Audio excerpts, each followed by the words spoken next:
This is episode 293. Sack. Strong, right? Strong. That's right. Sack. Unwavering sack. That's the new title. That's the new. It's now Unwavering sack. Okay, this episode of Unwavering Sack, we talk about the Notadumble again, because can you believe it? Because it wasn't even that. It wasn't even. It's 90s stuff, right? Giveaway stuff, Fender stuff, all kinds of stuff. It's a good one. Come hang out in the episode. It's a sack full of stuff. It's a sack. It's a sack of holding, right? Within this episode, oh well, we've gone all those way things I too just far. said. It's the tone control. It's the sack. It's the It's the tone sack. God, cut it off.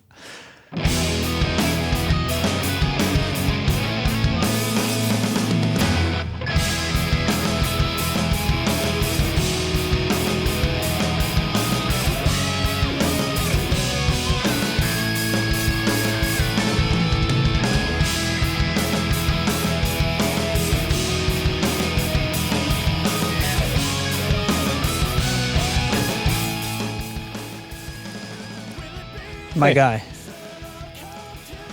Hey, guess what flavor my seltzer is? Orange. Gold. Are those flavors? I don't know. Tone control flavored. Ooh, no. Well, sort of. No, it's the ginger lime, the ginger mule from Polar. Oh. It's the seltzer control, everybody. That one's good. It's like ginger ale flavored sparkling water. I am interested in that. Yeah, I find with a little myself bit of interested in lime. that. It's really Okay. good. Yeah, All right. I like it. Yeah. So, Gotta put that Eric on says the he'll be list. here soon, everybody. All right, we'll just vamp for a second until Eric. Everybody hold on. Oh, Everybody vamp wait for Eric. topics. Hey, how about this Oh, Dumble gosh. pedal that we talked about last time, huh? What that turned into? Yeah, I still haven't actually followed up on that actual story of like, I don't know the specifics, but I know that there was a whole fucking thing, and I know some clowns put Notadumbles on reverb for like $500. and but like, never mind. This isn't how we're supposed to start this show, is it? Should it be? I mean, what does it matter? What is what we're supposed to do? I don't. Justin? I don't know. Is, like what? I found what are you myself. surprised about? I read, like. I think I'm not. I think it turns out that I'm not surprised. I think I felt like we were fine, but I was wigged out, and I could not figure out from like I read like 2.5 whole articles about what happened, and I couldn't figure out why JHS had pulled it from production, and I didn't really understand what the problem was. Now you guys helped me because they. By the way, join the Tone Control Discord because there's some helpful folk. Yes. We can all help Justin think more clearly. And I didn't, and they were like, okay, listen, noob. The thing is, here's the TLDR. Somebody filled in the detail, and I can't remember exactly who. It might have been Mike. Filled in Mike. this. Yeah, I feel good about that answer. But the issue was they had schematics for one, but not the other. And then some months happened, and then they did the thing. So somebody who was designing it was not the person who held it in their hand. And so basically it got made out of the wrong pedal. But then I was like, okay, that's a detail that I somehow missed in all the write-ups, because all the write-ups are focused on how exclusive these particular John Mayer pedals are, and all this crap. Yeah. And there's all this, it's just dripping with, it's gooped. The articles are positively gooped with mystique about these old pedals. And I'm like, what the fuck? Like, I can't cut through it. You know what I mean? I couldn't understand it. So distilled it for me. It's because, so they made it out of the wrong thing, not the thing that they claim they made it out of, just some other wildly exclusive, one-of-a-kind thing that is apparently, it's got to be next to indistinguishable, because everybody was like fine with it until somebody made a phone call and looked at the schematic and was like, oh shit. But until then, everybody was like, wow, this pedal sounds wild. Everybody check out this kit. And I can't believe how cheap, and they're shipping it and you can build it, which is kind of fun. Yeah. All thumbs up, Oh, wait. It's supposed to have a buffer, or it's supposed to not have a effects loop or something. This was the wrong thing. And then they like pulled it all off the market instead of just renaming it. And then it dawned on me that this is the JHS effect again. It was like they need that dripping with goopy mystique or they're nothing. Am I wrong? You think so? That's just like I have this lingering impression of JHS about that from years ago, right? And so am I biased against is pretty them? real. Yeah. Well, I mean, actually, yeah, like you just said you were. I just fucking said it. Yeah, but is it justified at all in any way? So the JHS effect is like when the Bad Monkey happened. It was on the JHS show, and then it went from being worth $40 to being worth $400 literally overnight. And again, because you can make it sound like a clone, and because JHS, the guy who is a brainiac about pedals, said so. Like, great. But yeah, I think can they JHS affect their own stuff? Right. Is that what's going like because they didn't put it for $400.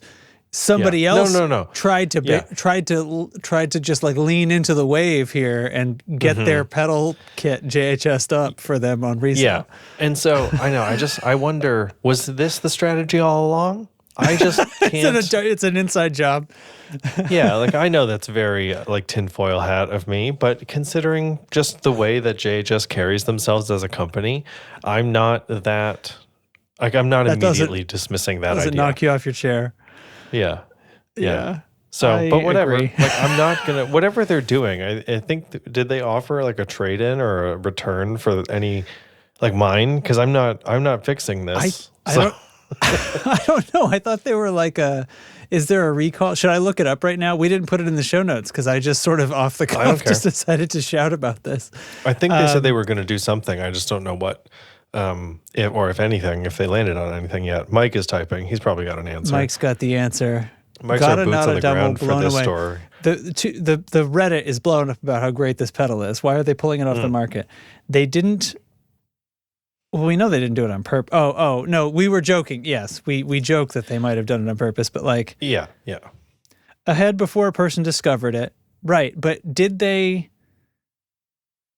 Every one of the pedals have been sold whether they made the mistake or not. Oh, yeah. Okay, no, he's just agreeing with us. I see. I'm reading the comments in the wrong order and getting confused. So, the pedal was pre-order. So like it was sold to us on, it's going to be this thing, and everyone said, yep, I want that, and then bought it. So then it turns out to be something else, and the whole audience is none the wiser. So like, and I think when they announced it, they're like, look, 99% of people aren't going to hear a difference in these. Yeah. So I should just watch the video and like be an informed commentator on this. But I know I can't watch the video now. The video is the only thing I didn't consume about this, I think. I know it's like a half an hour long too. And we've probably spent more time researching and talking to Discord than it would have just watched the video. But point is, the Notadumble that I have, the original, that's like the Notadumble, is awesome. Sorry, I just got to the right spot. Yeah, people rave about this. Like Reddit is all over like this is amazing. People like that it's a kit, everything. Okay, Scott confirms that plans are afoot to offer the pedal as it was originally intended. However, he's unable to confirm when that will be released because they haven't fucking built it yet. Customers who bought the Notadumble and would like a refund can do so. Email address is right there by the end of June. He's giving you a whole extra month. Totally fair. Cool. And then Alice Cooper's guitarist says something, and Mark Tremonti also says something, blah, blah, blah. Okay. Universal Audio's take on a Dumble amp in a box has received rave reviews. Okay, we're just marketing everybody else who are advertisers on guitarplayer.com. Okay. Cool. Wondrous. I'm not going to return mine because it sounds real great. And maybe next time I'll hook it up and we can get that going. I'm just not ready for that tonight because I've been working on 90s songs. Which you can't use a Dumble for. Well, no, because I'm using my Helix because I need a wah pedal. Oh, nice. Yeah. I like wah pedals. Am I old? I think the world is coming around on them. But I had one. When I got one, it was. First of all, hit me with a stinger. I have things to say about 90s music.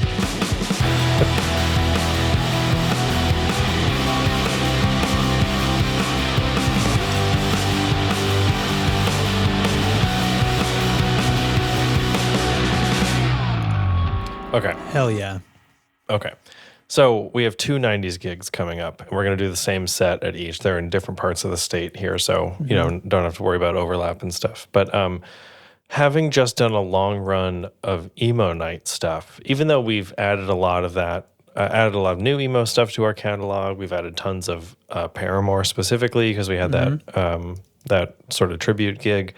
There's a lot of stuff going on in music like that, but it is just canonically this kind of one thing. It's kind of a lot of emo stuff guitar-wise is pretty one-dimensional. So I find once you learn once you learn a ton of it, it's like, it's this one, it's this shape, it's this, okay, right. And or it's like, let me guess, is it in A or E or drop D? Yep.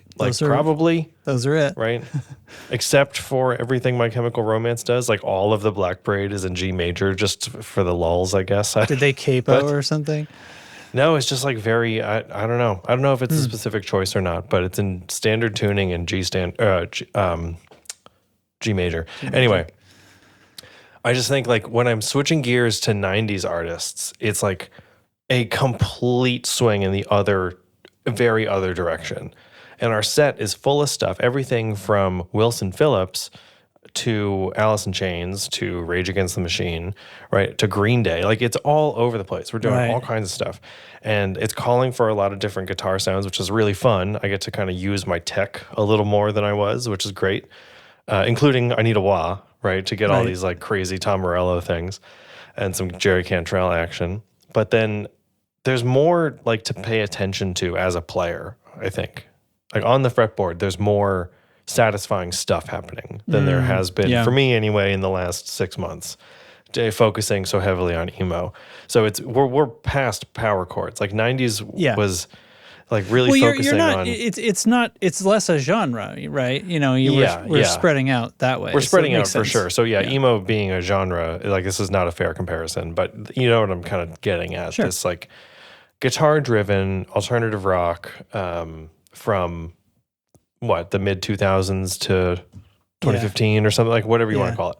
So the comparison is just cool and different. And there's like, I got to learn tons of lead stuff. I have all these licks I got to figure out now because there's just every song has some pretty iconic guitar things. And lots of emo songs some have notes pretty you gotta iconic, right? Some pretty iconic vocal things, and so like the trade-off is really different. So it's a really fun set. We're working on tons of new stuff for me, actually. But we're gonna hit "Man, I Feel Like a Woman" and "Pony" by Genuine in the same set lists. So, and maybe hold on into Them Bones, which I think would be just the best kind of whiplash a 90s set could have. Yeah, that sounds like a great night. Anyway. Excellent. I forget how we got onto this, but it's because I just lit you up with the Dumble thing right out of the gate, and before I even said, "What the fuck's up, bro?" Yeah, I know. Ooh, right? Just screaming through it. I mean, what is up, bro? What is up, bro? I threw a layer of Bondo on Chopper's head today. That's what I did today. That's awesome. After work. No notes. Or actually, like right before the show, I did that. So it's drying overnight. But yeah. Bondo has a great smell. Yeah, I did it outside. I mean, I'm not trying to like be like that about it, but yeah, like as long as you're not being harmed by it, I just I kind of have a fondness to. I sincerely think it kind of smells like I wouldn't try to like huff it or something. I never used it in really large amounts either because I was doing it for like paint work. There was occasions where it was like we needed a fix to be roughly automotive in its nature. You know what I mean? And so I would be using a very small amount. I'd be like doing it up in a can cap. You know what I mean? So I'm not using the 2-part. I'm using glazing and spot putty. Oh, so this is probably something I've never used. Softer, maybe. It's in the tube. It's soft. It's like toothpaste consistency, basically, and it's a little gritty-ish. It's that brick color, and it's basically it's a pre-mix, more or less. Interesting. Okay, so the Bondo that I'm used to using, which I thought was the stuff that they do in automotive, but I could be totally mistaken about this. It could be. They're for different things. Yeah, it's like it was a two-part. A cream and a hardener. Yeah, so there's like a gray cream and then the tube of red hardener. And you would sort of do like a golf ball. I would do often a golf ball sized thing and then about 1 linear inch of this hardener. Mix that up and I'm good for like 5 minutes. And I could do a pretty good fix that is like harder than wood when it's done, you know? Oh, yeah. So this stuff sands beautifully, which is great. It sands really fine as well, so it's not ultra hard. Like you could dig a screwdriver into it when it's dry. Gotcha. Yeah. You could put a nick in it. But I'm going to be wet sanding the dome. Yeah. And just the other day, I only had enough of this spot putty to do 1/2, so I did the back half just to kind of get a feel for what I'm looking at, and I wet sanded it up to 800, and I was like, this is the first time I've ever done this, and I'm like, why am I not wet sanding every surface in my house? Like, this is the most well, because you can't with all of them, but yeah. I know. But like, it's crazy. I went from like, this is a really nice surface to like, this is practically glass in very short order. It just seemed kind of like there was a process there that I was intimidated by. And that is not the case. So, but you got to use a material like this. I mean, feel free to do that to your house's trim work. It's just you got to use this material, or you're not going to get the results. Yeah, you got to use right. And let's be real. So basically, 3D printing is just like a framework for finishing. Like it's just a frame to put nice paint on. You're printing a lattice, and then you're filling it with cream, exactly. wet sand filler, and I'm printing an armature, a very detailed armature. This is great, but. Well, I've always used automotive filler primer. So like it's already there and it's just plastic. So it can bond with these things and be used together. So it's awesome. But anyway, it's going to be great. Like, I'm pretty excited about the finish. I'm going to really pile it on and get it as smooth as I can. Get a nice metal look. That's cool. Yeah, it's going to be, he's bright orange on the dome here, and which only comes in gloss, of course. So it's going to be like a real... I'll probably knock it back some with a Scotch-Brite pad once it's dry, but it'll still really show any sort of imperfection. Make him look a little less new. Yeah. Which is happening just by way of handling the thing. It's so big. It's banging into stuff. Banging it into stuff, which was the plan. Like I was planning to repaint some of it later to cover up any significant stuff. But as it like picks up little scuffs and dings, like that's what he's going to look like anyway. So let's do it. Definitely. Well, over here, we're mostly the same. Kiddo's off school this week fully, and had a day at home. A friend came over and they hung out for a good portion of the day, and I tried to get some work done, but realistically, I just succumbed to it and decided to cut the lawn instead. Man, I was this close to cutting the lawn today. I'm like really committed to keeping up with it because I got to do it. Like we got to have everything like pristine for this house listing day. And I'm really committed to not getting one of those, like I waited an extra day or two and then it rained and then it turned into 4 days. And now it's a total mess and I have to like rake after I'm done and it's horrible. So I'm like really trying to do it the right way that I should have been doing it for years. Yeah, but that's where I am today. Maybe I'll get to it tomorrow. I don't know.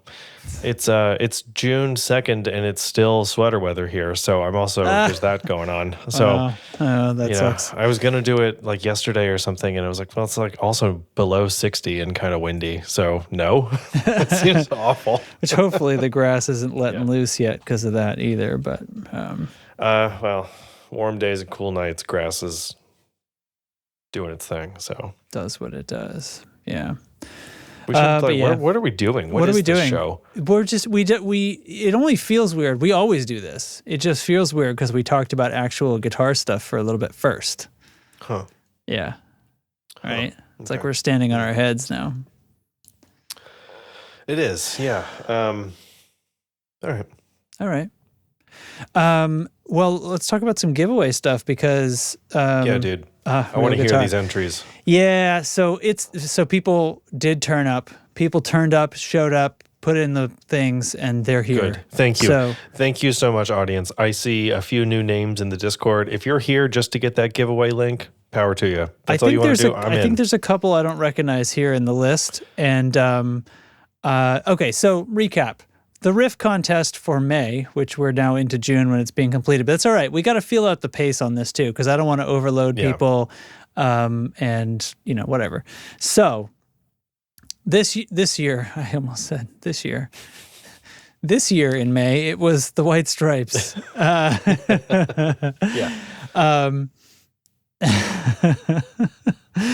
And yes, it was White Stripes. I downloaded these and I tried to make sense of, I think it's because I do Google Docs wrong or something like that, Google Forms I should say wrong, but I'm finding it so hard to decipher what people write their Discord username is and then attach it to the correct file and everything.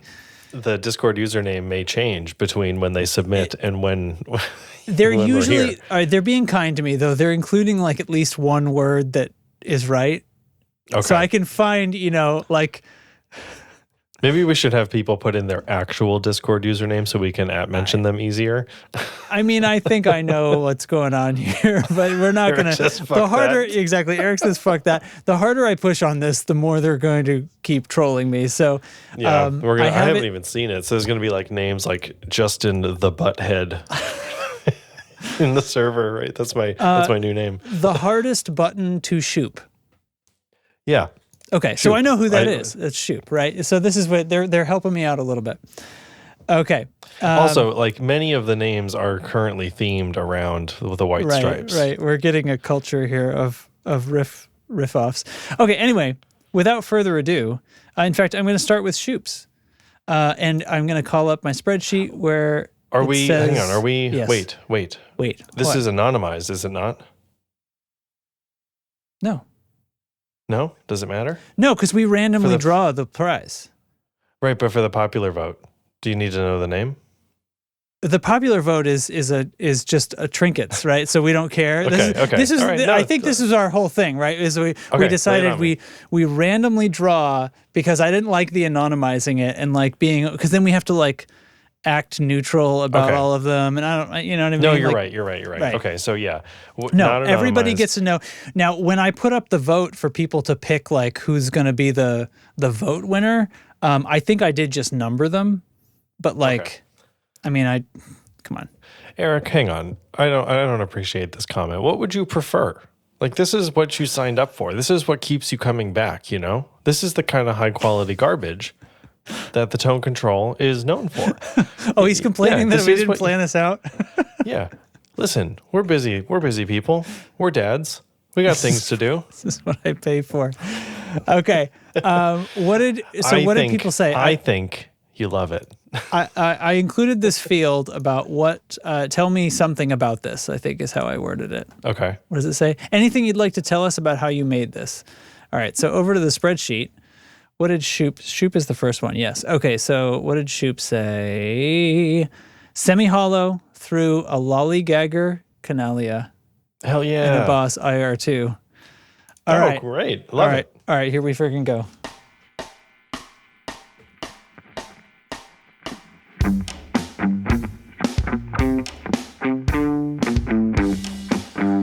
It's right there. Man. Yeah.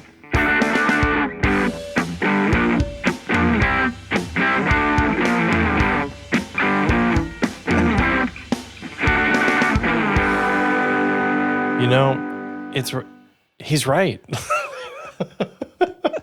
It's like right there. It's just like, yeah. So I didn't get a chance to do a riff this time. Jeez, what? Every day.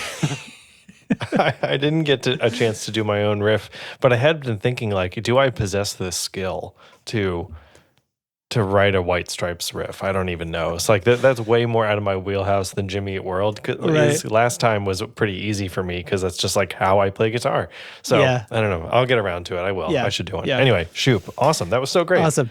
Okay. The next one I have is Rabbi Bob's, and he said, this didn't click with me until I decided to record the riff using my Epiphone PR5 acoustic guitar.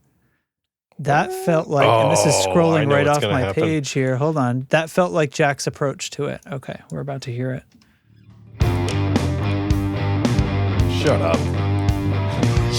Shut up.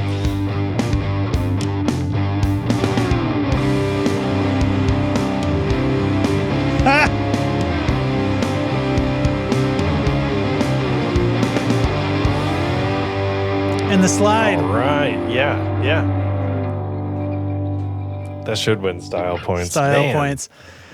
Well, I have I will say I've previewed a couple of these, and yes, there's plenty of style. There's style points to keep going around. Keep your pants on, everybody, because we haven't stopped yet. Oh my God. I can't remember if I listened to 3 or 4 of these, and then I heard like 10 seconds of one, and I'm not going to tell you who, but I stopped it, and I was like, nope, I can't listen to these ahead of time. Okay. Puts pants back on. Okay. Next up, let's do Eric. Anything you'd like to tell us about how you made this? No. Okay.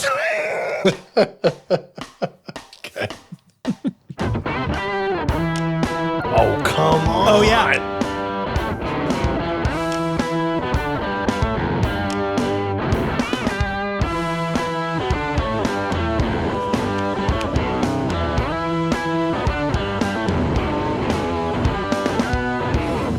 Filthy. That's the best thing I've ever heard you play, Eric. That is. That's so good. What's great is, again, this thing is happening where we're kind of hearing the detail of an artist like interpreted by many people. So for Eric, it's the octave thing that's more getting his attention. But everybody's for Rabbi still Bob, got it's like the slide thing and the swampy thing. You know? So far, at least, everybody is also including the what I think of as like correct slop. Mm-hmm. Do you know what I mean? Right? Like it's not. Yeah, it's not sloppy. Not poorly. It's right. It's just there's something about the whole Jack White thing that's just like it's this controlled mess kind of.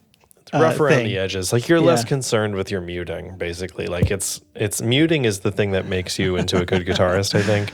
And it's just like kind of letting off the gas there. Interesting. Okay.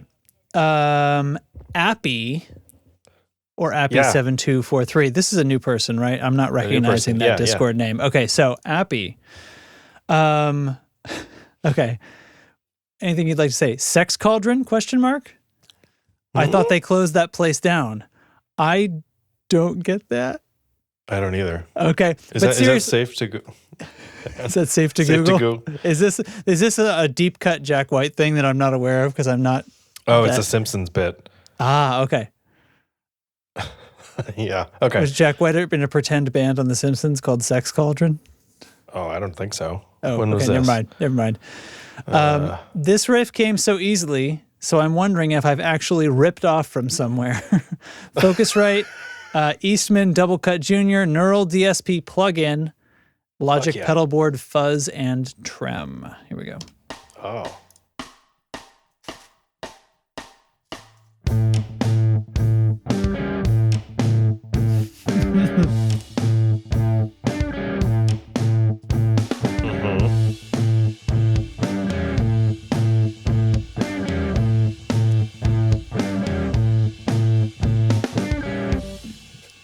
See? You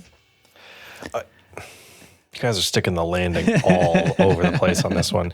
It's so funny because like I just am blown away by like, oh, this person's interpretation of the White Stripes is, like I said, focused on the octave sound or the slide sound or the fuzz sound. Like no one's done all of them, right? Is that a thing that what the White Stripes would do? I don't know. It's just fun to do that with like a certain artist. I'm excited to figure out who else we can do this with. Okay. Next, Alex Schroyer. Okay, Blues Hawk direct into Scarlett 2i2 in GarageBand. All right.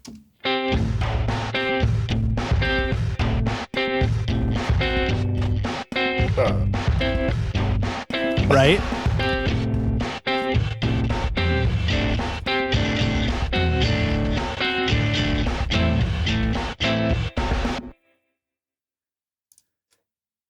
So that's great. That's awesome. Logic, pedal board, fuzz, and trem. At least the fuzz. One of those is on the drum track. What the fuck? Whoa, dude, that was awesome. I love that. Very cool. Okay. What's the next one? The mic. The mic stripes. It's cut off on my little screen. It's cut off on my little screen. The mic stripes. The mic. It's cut off. Anyway, the mic stripes. This one goes off the page too. How can I get cells to word wrap? Okay, here we go. It's the Epiphone 335 into a Fender Twin Reverb Profile from Tonex. Okay. Cool. The Wren and Cuff tall font Russian and Mythos Argonaut. Oh yeah, that's it's so everything. Sorry, I just instantly saw Eric's name change as it happened. I happened to look down and I said, "Go blink." Anyway, the Wren and Cuff is a Big Muff style fuzz, and the Argonaut is an analog octave up, like an octave. Okay, so we know what we're in for.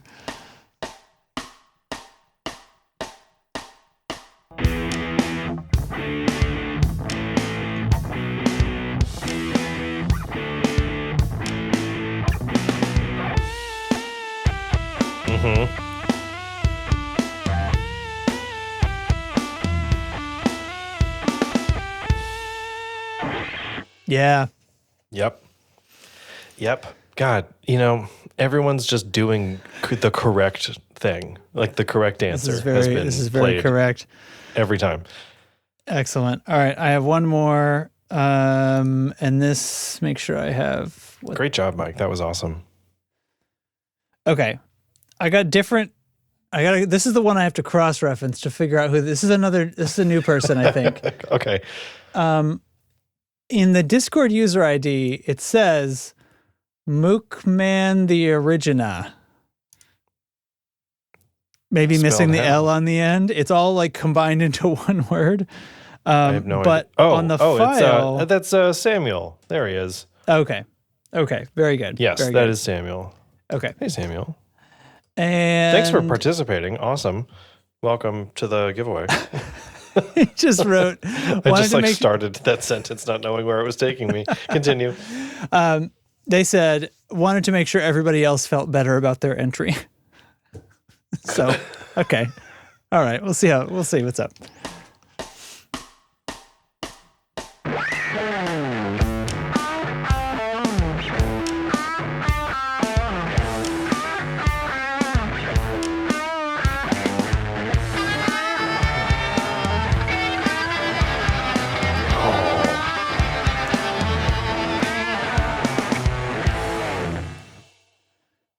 Yeah, good luck, everybody voting. Jesus Christ, you guys. These are all so good. Wow. They're so distinct. Like no one's is sounding the same, yet they all sound like the White Stripes. And I think that's a really fun detail. But Samuel, amazing. I love it. Love this. All right. That's what I have. That's it. Okay. All right. So how many is that? 7. Okay.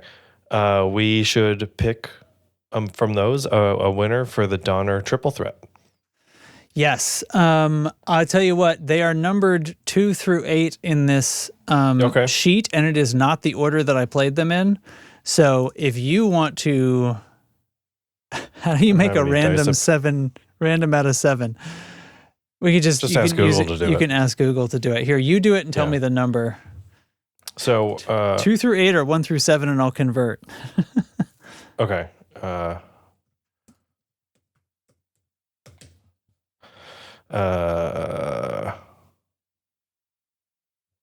on. I have to. What is happening here? I don't know. I can't see your screen.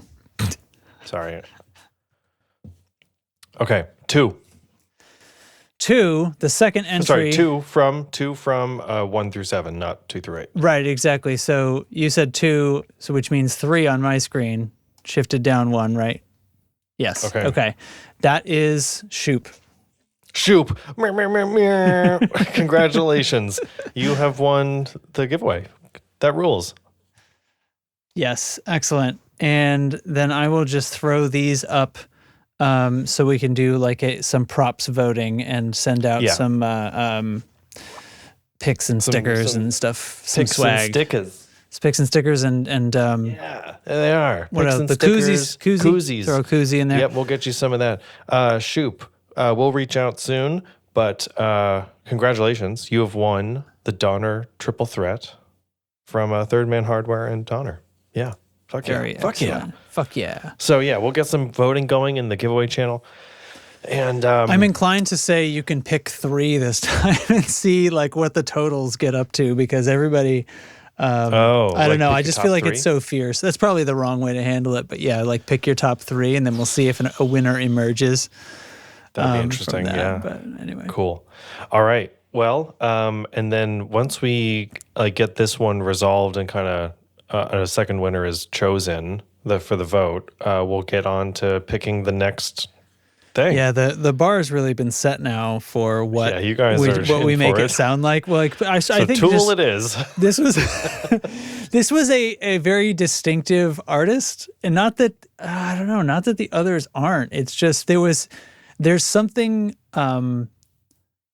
approachable and interesting at the same time, about that. It's like the thing you're trying to achieve is this. So is that should that inform what we go on to pick? Well, that's what I'm thinking. That's what I mean. Like I feel like a bar is set that like now I want to try to repeat that. I want to find things that also have something about them that is not some unique factor. Yeah, it's not like Tool would be a crazy, weird, intimidating thing. Like it's very distinctive still, but it's like it's a little exclusive. What's distinctive about it is often very technical and stuff like that. And yeah. So now I'm like, I got to look through like my music library with that lens a little bit. I think I want to put see some more what comes thought to into mind it before I just throw up the Beatles again, wondering why nobody picks it. Yeah. Huh. I think so. Picture us going through all those Beatles songs, right? If someone had submit, like we did that, and someone submits like, I feel like it could be fun. Would we be like, yeah, that's one, great? Like, would we have been as excited about listening to a bunch of Beatles like B or C sides? It would be tough, right? Like, yep, you understood the assignment. The drums are all on the left, Oh, there's a man shouting about apples on the right channel. Yep, we get it. It was the 60s and nobody's recorded music before. Whatever. I love this character where I'm making fun of the Beatles. It's guy who isn't impressed by the Beatles character that I'm doing. And what reason do you have? Like, yeah, it's just fun. That's why it's one of the reasons it's fun to do. It's like pick an undeniably influential and seminal artist from music history, and then just point out all the things that are actually not that interesting about them anymore, as if you're making a point. Yeah. It's like, I know some people who shall remain nameless, but I think I've said this on the show before, tend to have pretty lukewarm takes, pretty room temp takes, but are presented in a way that is a very hot, passionate take. Right, something to that effect. Yeah. All right, anyway, I'm going to transition very quickly into something completely different. I feel like I play this one all the time. Give me something different. Skip it. Oh, fuck yeah. Fucking A. Fucking A. Get what you asked for, bitch. Okay. I thought I would check's time. Hey, look at that. I thought we would chat about this new thing, Fender Studio. Oh, yeah. This spilled onto the screen. Is there a screen of this that I can show in a reasonable way? Here, I'll switch to my topic camera. Okay. Fender Studio. So this dropped. I think it was just after we'd recorded last time. Was it that? I think recent? so. In the last couple of weeks. Yeah. Yeah. So this is almost like breaking news for us, right? So Fender makes essentially a recording DAW app and releases it for free. Okay. Now, I kind of was like, I wonder what that's about. Well, like yesterday or something, conveniently for me, one of the audio production publications that I follow did kind of like a dive on it. Not super deep, but had 3 of their contributors run through it, come back with their takes. Just sort of what's going on here. Yeah, they hit the highlights. And essentially what we have here, and I'm going to actually flip back so I can read a different thing because I felt like they put it very succinctly. Like, for one thing, it's platform agnostic. So it's going to run on Mac, Windows, Linux, iPad, Android. Mm-hmm. You know what I mean? It's if you have a device that can run this. I think that's obviously a great starting point. What they're going for here is a very a beginner friendly, like you can pick it up and you can do something with this. Mm-hmm. But a lot of the comments from these old fogies were actually that they have a little bit of like Porta Studio vibes. So this was like the thing that would take a cassette tape and turn it into like 4 or 8 tracks of multi-track, one of those boxes. So that's where a lot of the people who are into recording, started, if they're my age or a little older. And they got this very like, here it is, push this button and you're rolling.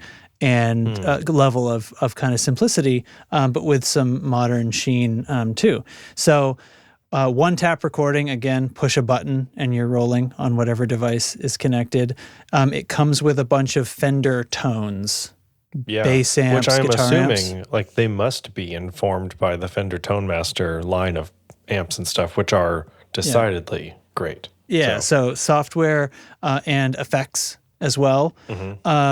Remixable jam tracks is this listed feature.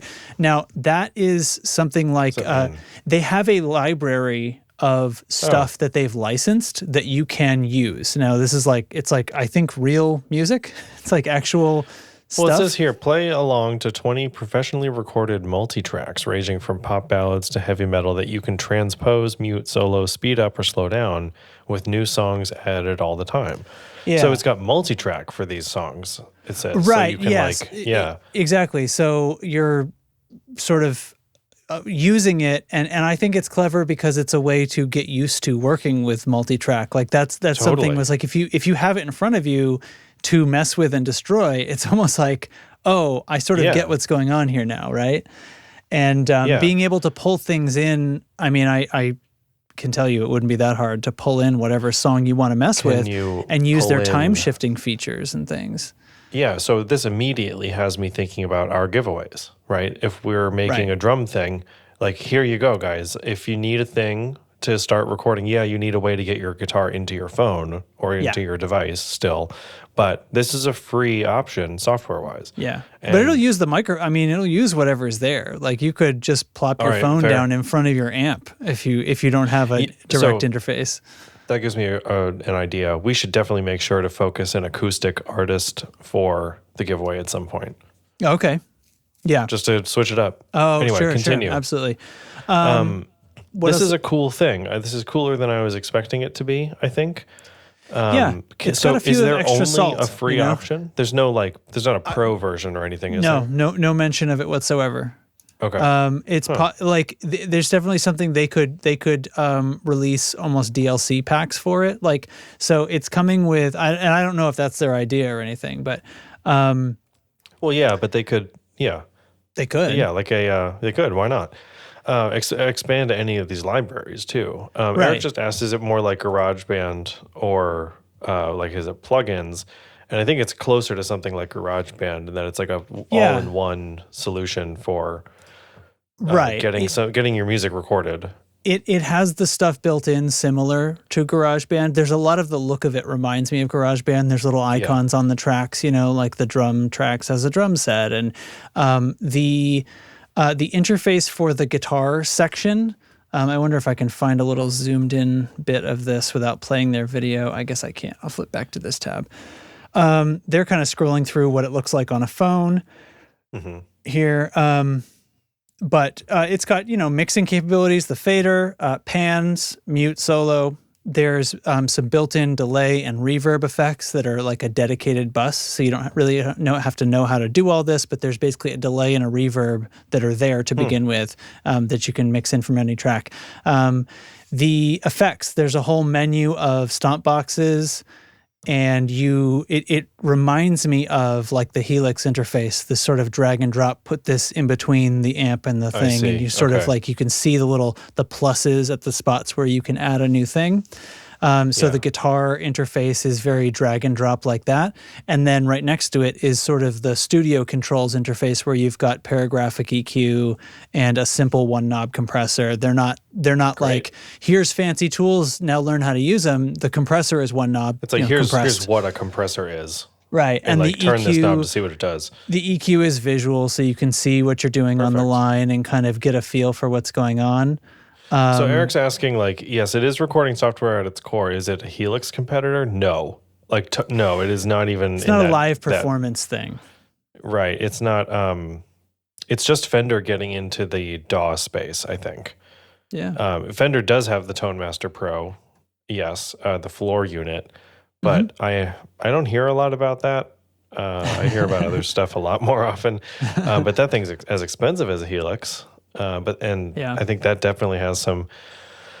It's kind of informed by, again, the Tone Master series of things. But so speaking of some of the hardware here, I was just looking at the Fender Link, which I'll put in the chat here. This is the piece of hardware that you can buy from Fender. It's $90, and it's a USB-C to 1/4 inch adapter essentially. Like it's a dongle. It's a very simple with a headphone interface. Output.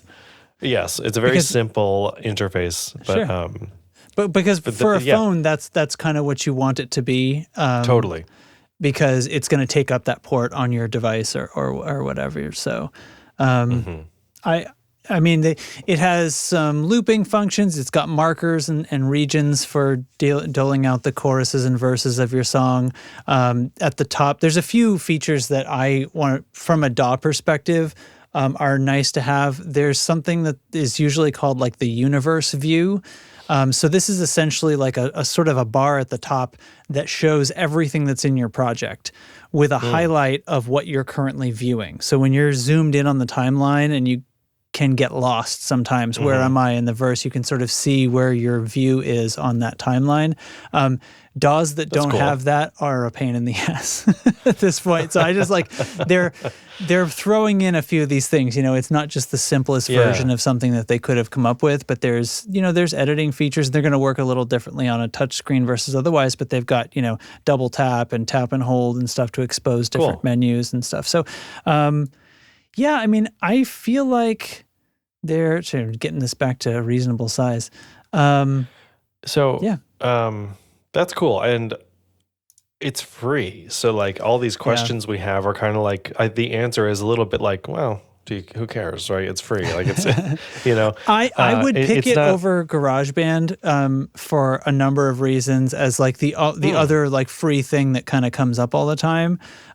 Because this appears to have a similar ease of use and quickness to get up and running, but being platform agnostic. And GarageBand has some weird limitations, like not being able to do crossfades is crippling, in my opinion, for almost anything that you want to get into where you're not just doing one take on something. It's a weird omission, honestly, at this point, that they haven't thrown that in there. So as much as like GarageBand is like, oh, but it comes with the loops and the blah, blah, blah, like, well, so does this to a certain extent. And So what I would love for this to become, I think I like that Fender's doing this. I think this doesn't give me the vibe of like they're just trying to shoehorn themselves into every corner of the market, especially because it's free. If this was like a paid subscription thing, I would be so much more turned off, and I would expect a lot more from it. Because you don't need that, Exactly. So but many. What else has been really successful is Fender Play, which is like their subscription service for lessons. Because I think when you buy a guitar now, it just comes with like a 3-month trial or something like that. And from what I've seen of it, it's super accessible. It's really usable and doable and good.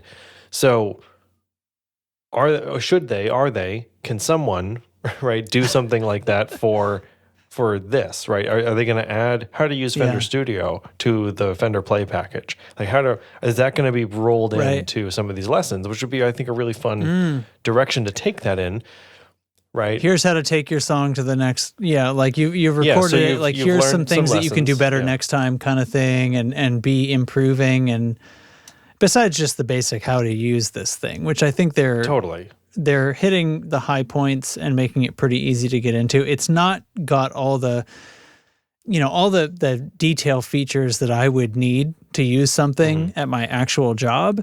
It's like that is all clutter and haze in the way of somebody who's just trying to sketch something down. We go back to sort of the simplicity of the Porta Studio tape deck thing.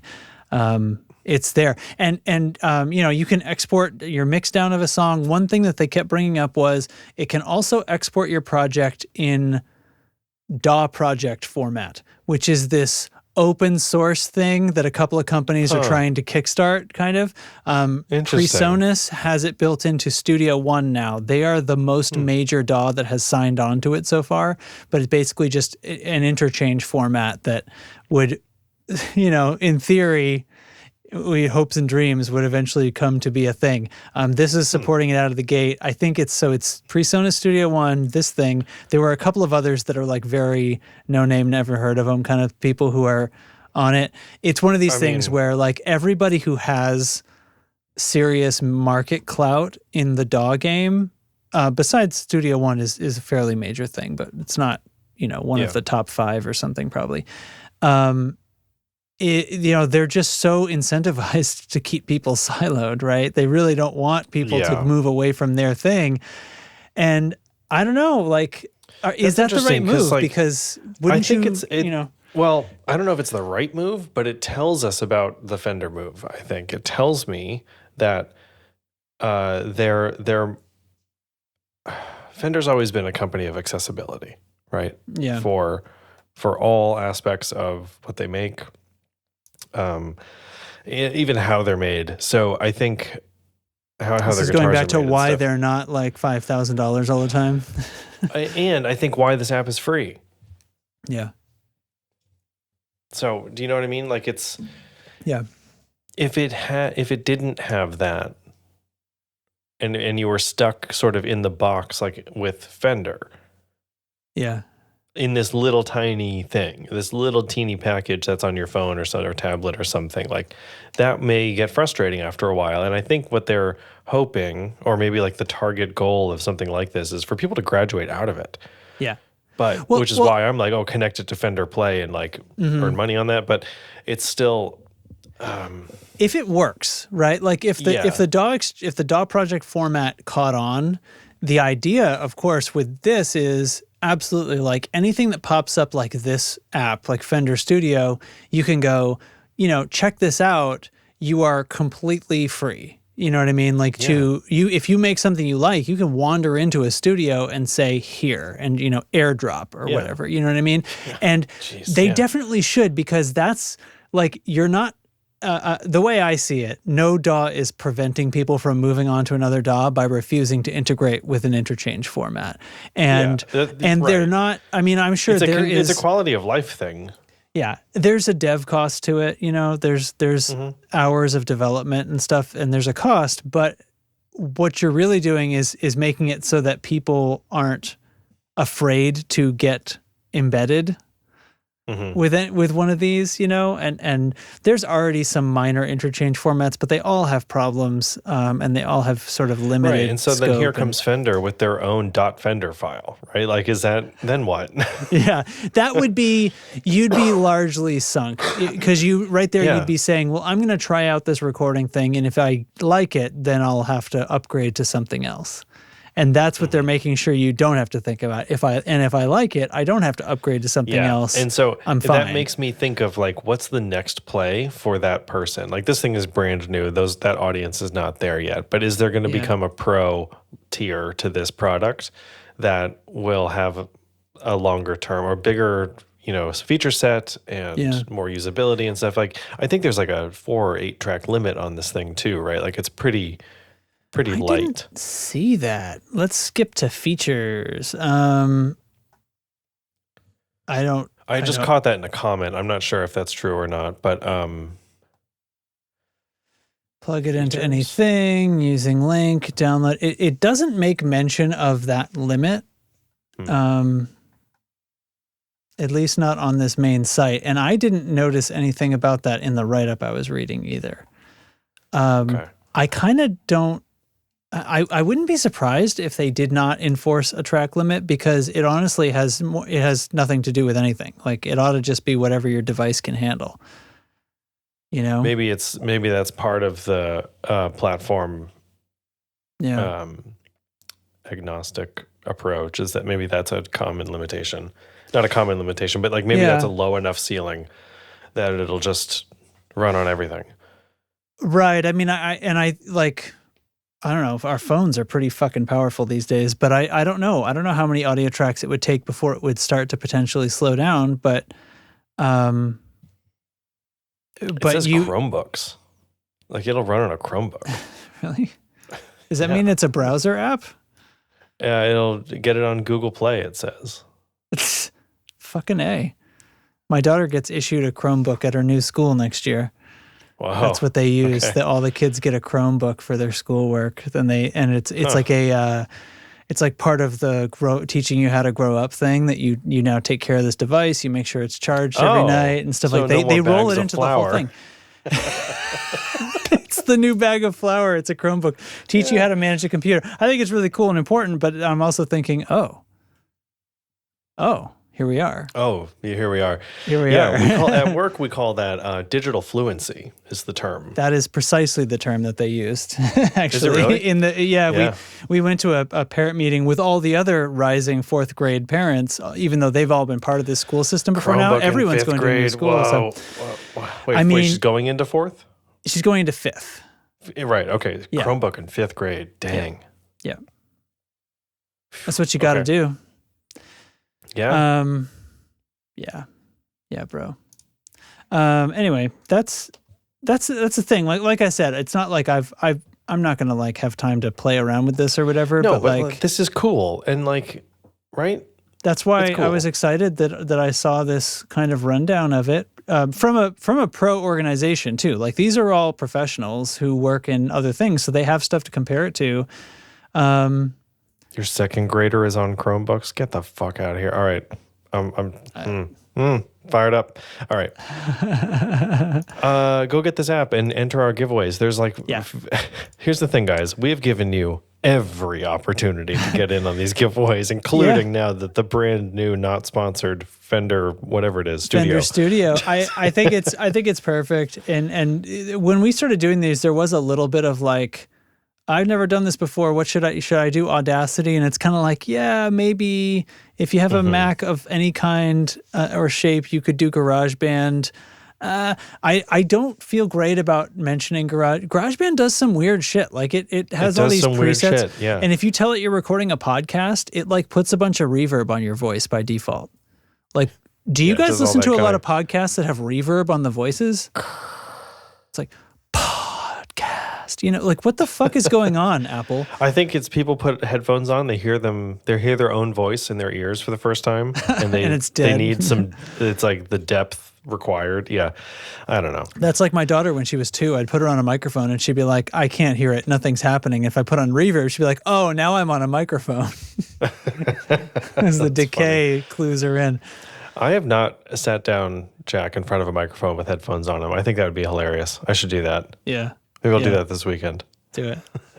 You're going to have to put reverb on it before he's going to get excited. Wait a minute, That's Eric. My preview.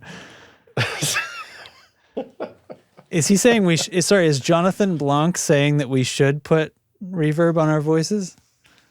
Oh, it's meant to make us feel like we're in the same room, that we don't have reverb? I don't know. Eric, try to keep up. Do you have a thing of the week, Justin? It's a weird one, man. Okay. Are you here for it? Yeah.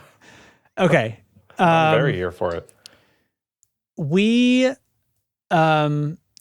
splurged on a new couch for the new house. Okay. I have an idea of what you might tell me. Go ahead. I can't remember if we've told you about this. We have not talked about this. We've not talked about this. We went to, do you remember? Okay, so when I was a teenager, this company existed called Lovesac. I knew exactly what you were going to say, Justin. I fucking knew it. Because here's the thing: when I was a youngster, and there was a Lovesac store at the mall, and it was these giant like 8 foot bean bags. Yeah, they're just giant bean bags. All the rage. Well, here's the thing: the company's really come a long way, and they are like primo, very adult, mature couches now.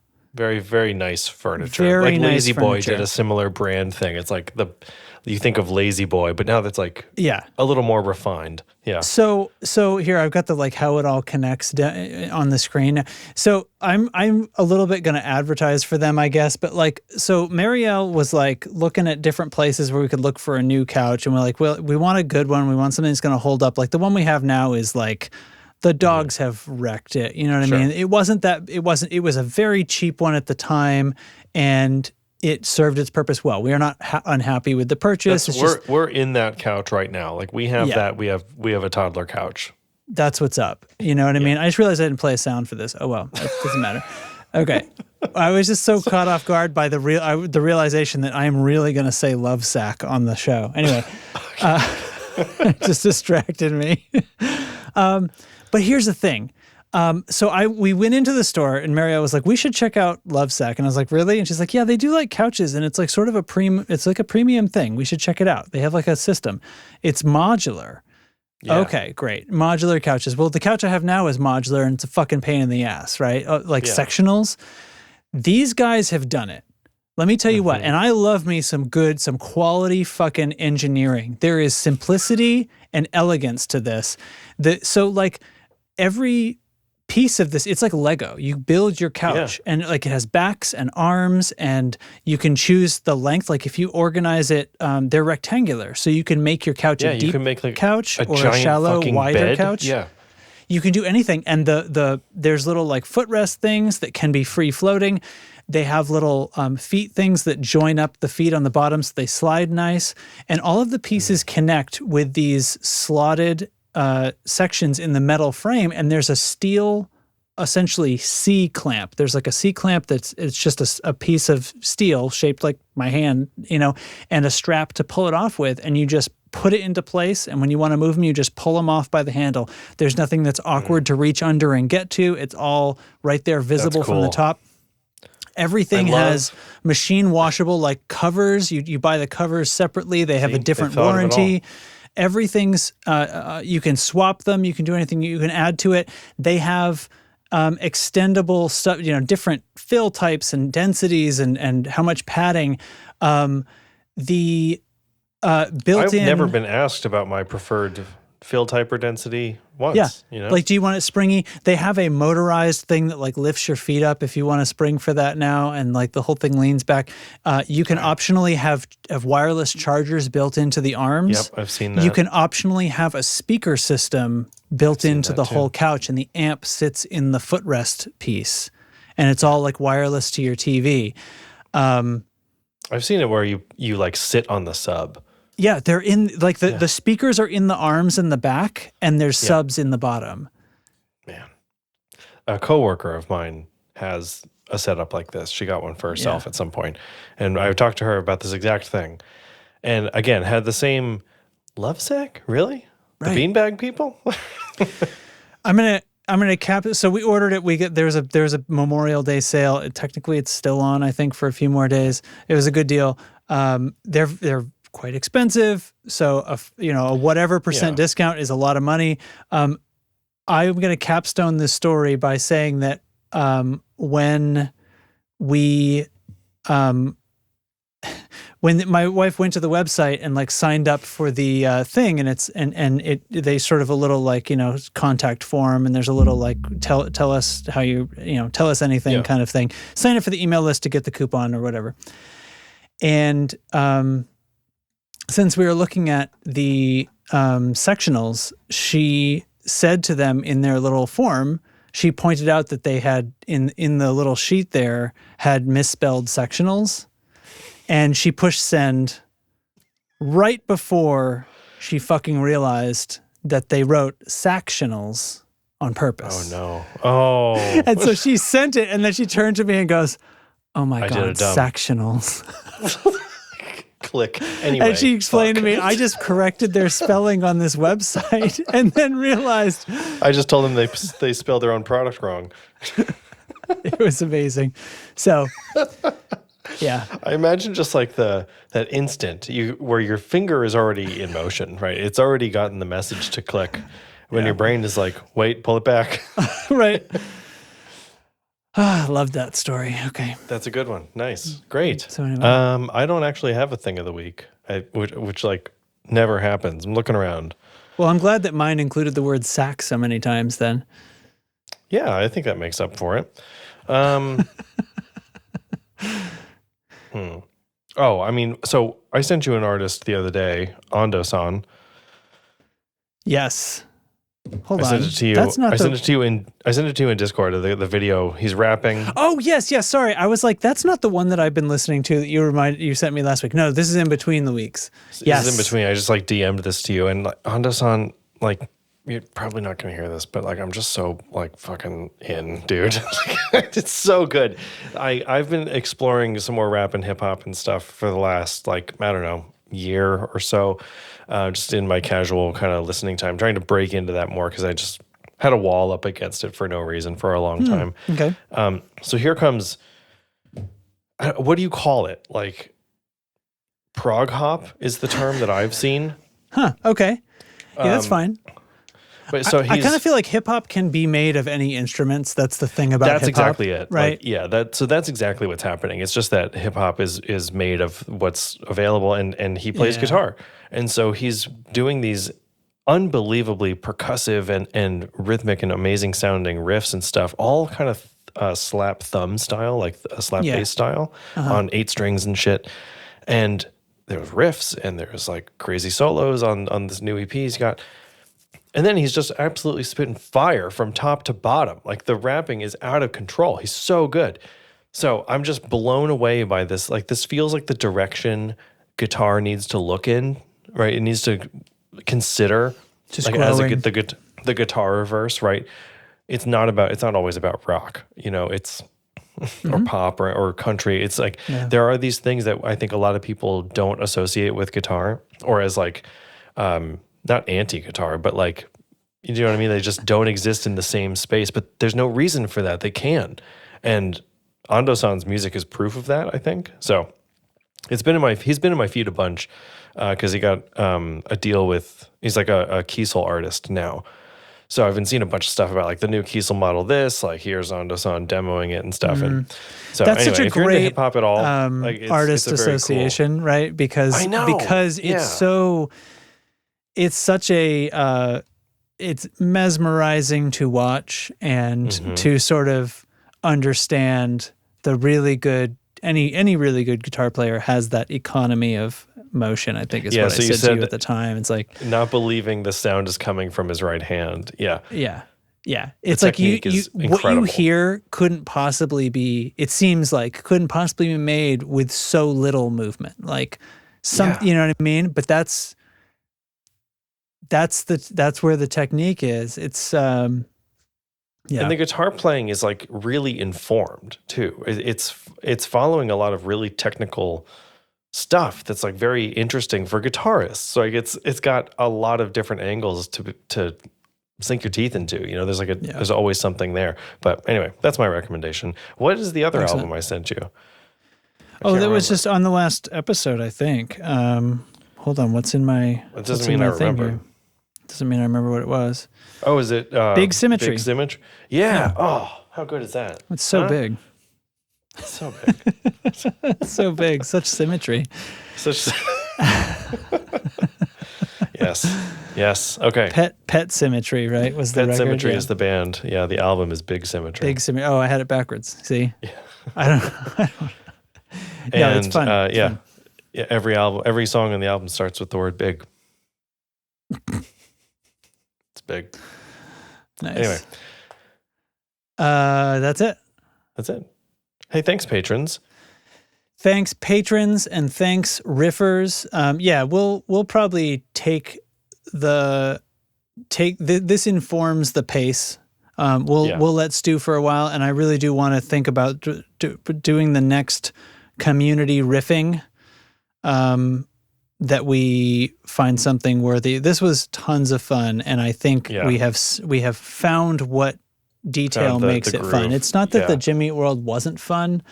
It was just a little too general. I don't know. I think many of us in this in our server are kind of like have a home base in music like that.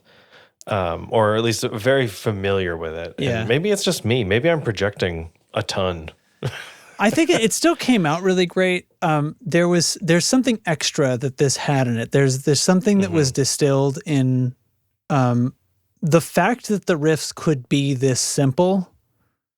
You know what I mean? Like that's what struck me. And I don't think that's because it has to be like simple bands only or something, you know what I mean? Of course not. No, it's not about technical prowess by the artist either. Like it's not that. But I think also, not for nothing, our community is a little more just informed about how this is going to work. Like they know what to expect with the drum thing. They know what to expect you're probably right. for how to record and stuff and what we're after. So keep up the good work, guys. Like I'm going to go back and listen to all of these tomorrow.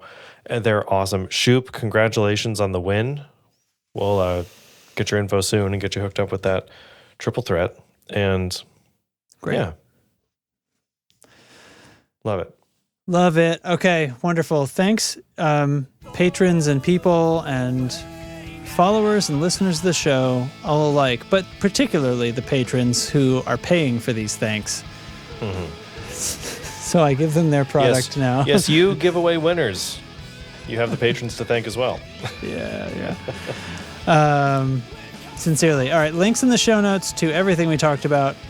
Probably, I don't know.